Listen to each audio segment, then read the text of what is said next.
In this video, I'm going to talk about Tai Chi. Some of you are going to wonder why I have a picture of Queen Tai, and why Chi is an Igbo word, and why the Nubians used the word, as well as Queen Tai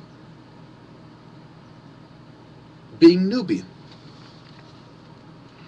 So, I went to a site. Let me check my pictures. First, my pictures, right? We're going to start with Egypt, the Egypt map. Okay, and quoting from a website,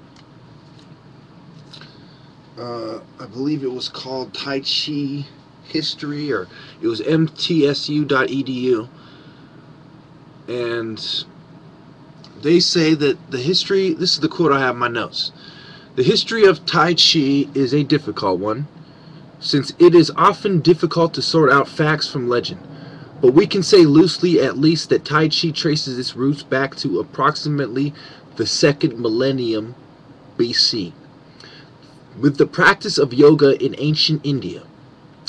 In China, yoga came to be developed into what is called Shaolin Chuan.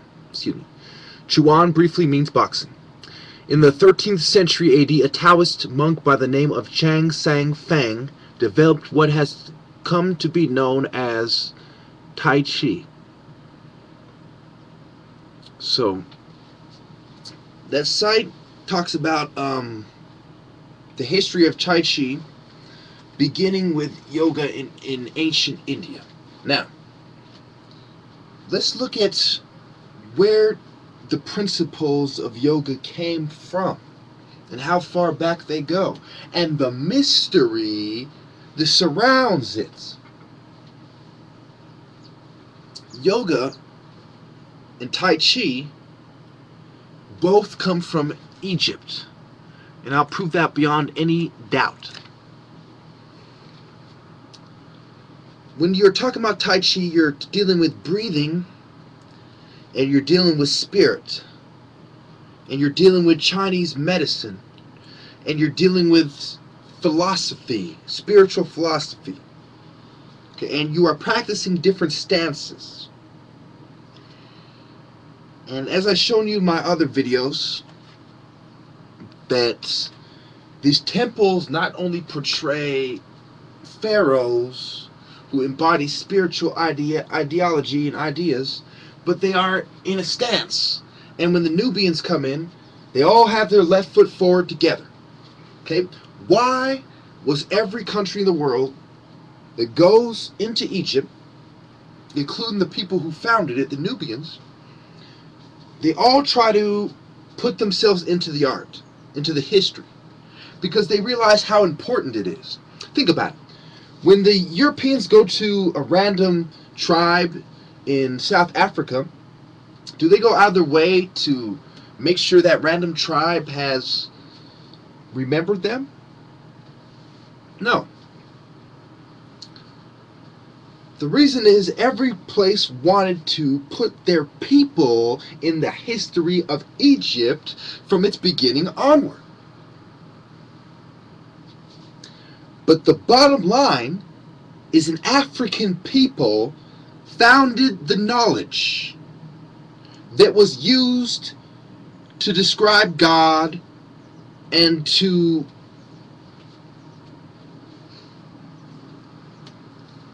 explain God. And these African peoples, that's why Africa is so diverse. It's the most diverse continent, because there's the most people, and there was the most humanoids.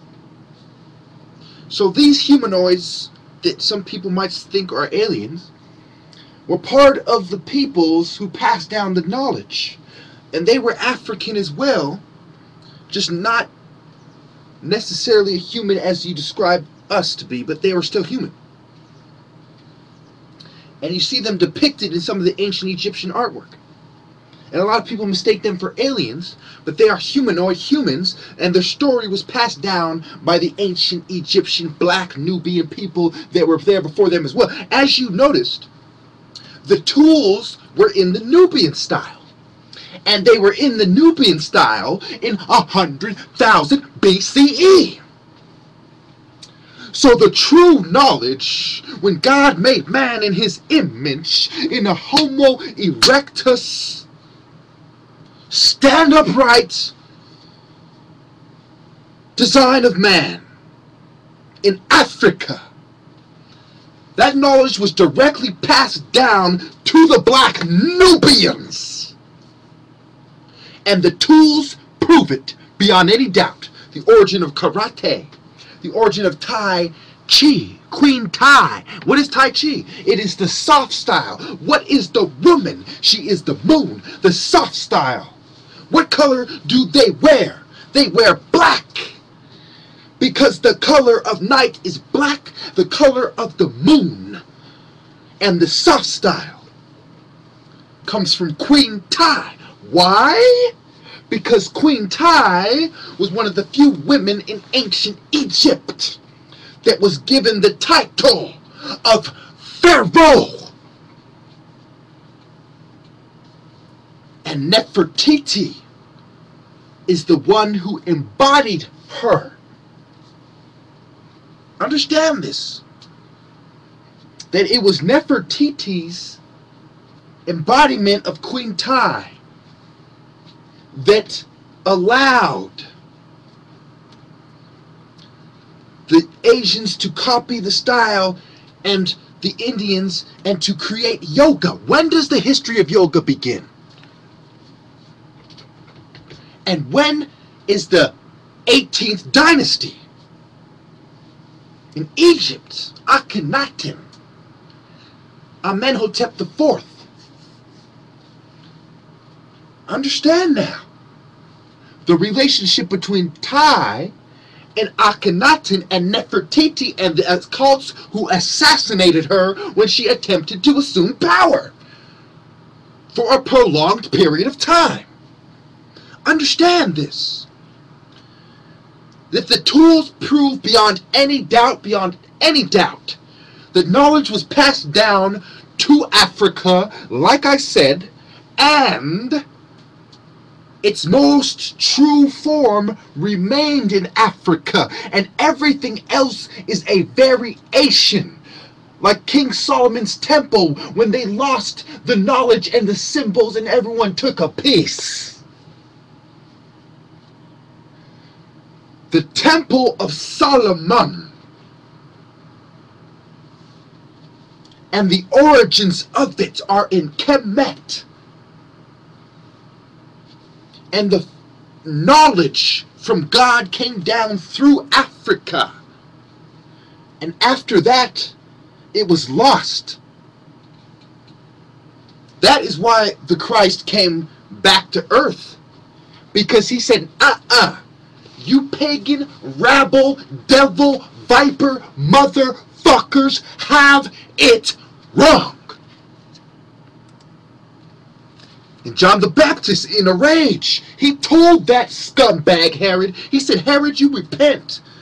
You adulteress and your vampirous bitch. Was your brother's bride, you repent, Herod, you piece of shit. That's what he said. That's what he said. That's what he said. And who was he saying it to? Was he saying it to the black people? Was Jesus walking around Africa saying, you vipers? No, no, no, no. He grew up with the Africans. In Egypt, when he hid from the scum, where did he hide? And when he went to preach the knowledge he learned and refreshed himself with as a human, where did he go? When your body has a cut or a wound out of your entire body, where do you go? To the part that has a problem. That was the white man. The problem was his soul. The body was the spiritual body of God. And I am part of the Godhead, here to tell the scum to repent. And stop perverting my ancestors' knowledge before I embody it on your motherfucking ass.